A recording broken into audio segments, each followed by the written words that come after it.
What's up, everybody? It's your boy Skipx here with another video for you guys here today. I know it's been about a week and a half since I've done a video, but let's go ahead and get on into it. Basically, Kingdom Hearts Remind has another trailer out right now, as we already knew from a week ago if you've been keeping up with any Kingdom Hearts news. So with that being said, let's go ahead and react to this trailer. 今の君の心はもうその時間に存在していた。君の心が過去に戻ったこと自体、もともと起きていたことなんだ。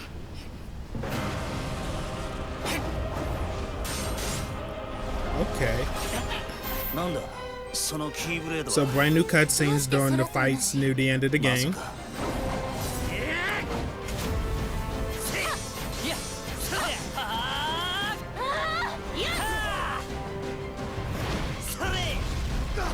Kairi の心はまだ消えてない。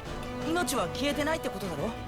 でも状況はこの間より深刻だよ。Okay. Oh, okay. Datas are confirmed. It looks like datas are confirmed. 私はこの10年決めていたことがある。ゼアノート、お前をそこから引きずり出してやる。それ。 Okay. So, oh, okay. Maybe they're introducing limits. いびつな光の決断に左右されるのは確かに不幸なことだ。君は力を持つ強者は闇に覆われていく先の世界をどうしたいんだ？どちらがダメージを受けてもテラが危険だ。ナミネはここから離れてあの海と空だけの世界で待ってて。空は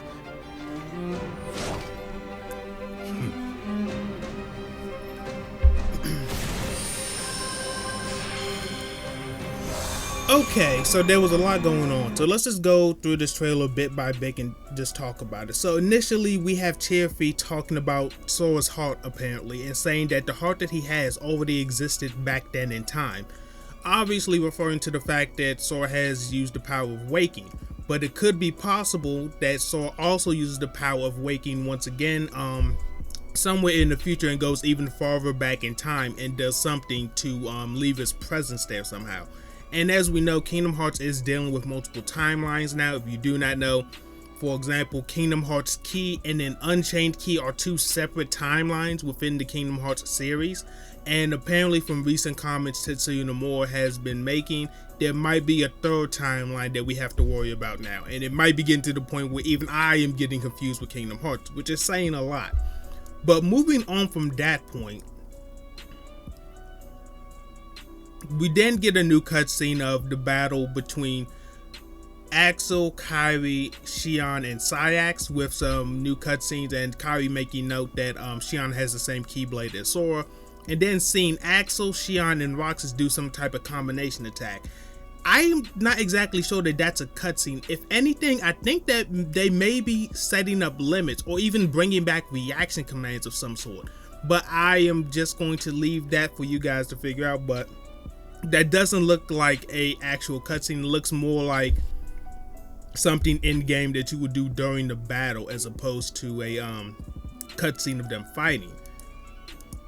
And then next we get to this cutscene, which is the most interesting one in the trailer to me personally, because basically what he says right here is that Kairi's heart hasn't been lost yet.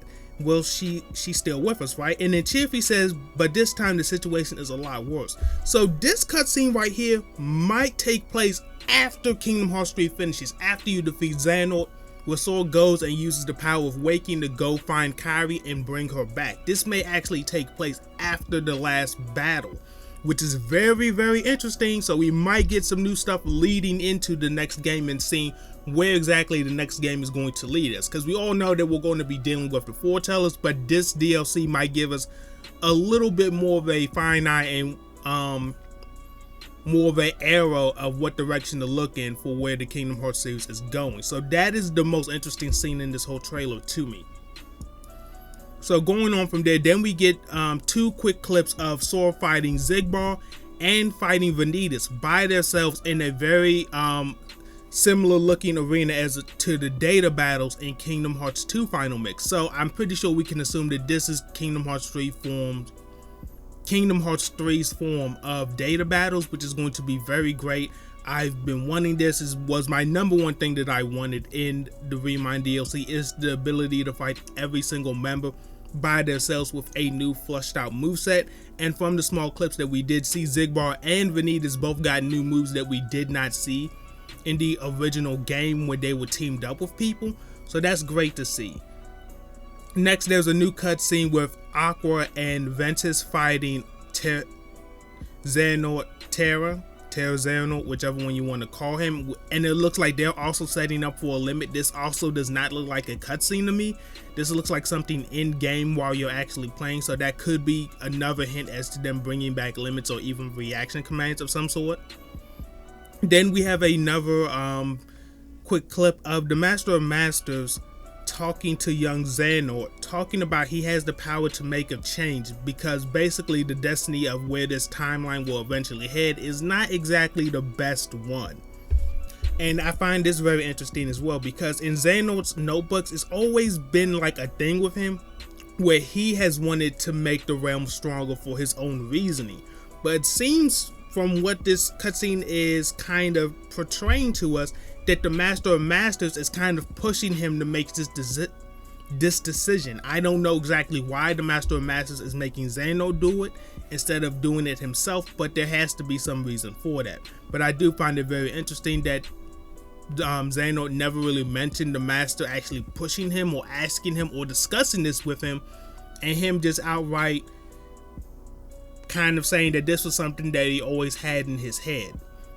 But the reason why the notebooks could still be that way is because, as we know with time travel, when you finally return to your normal time period where you should be at, you don't remember anything from when you travel to the future. But what experiences you gain there leave an imprint upon your heart. So while he may have not been conscious of the decisions that he was making, or even remember the conversations that he had with the Master of Masters, it was still imprinted upon him to make this stronger world for the future, which led him into having this dead set personality and attitude and doing everything that he did that led us up to Kingdom Hearts 3. Next, we get an expanded cutscene of what we needed to see in the regular game, in my personal opinion, of what happened between Sora and Naminé and their interaction with Terra and trying to get him back. So that's another great thing right there. And and by the way, first time we see Naminé actually in game, not in the CGI pre-rendered cutscene. So that's pretty cool as well. And moving on into this last thing, one thing of note before this trailer ends is that the Keyblade that Terra is holding, you miss it. If you actually miss it, this is actually Terra's first Keyblade that he gets initially in Birth by Sleep, not his Ends of the Earth Keyblade, which you get at the end of the game. I don't remember what his first Keyblade's name was. I'll probably have it on the lower right corner of the screen at this point, but that's also a very interesting thing as well, to be honest.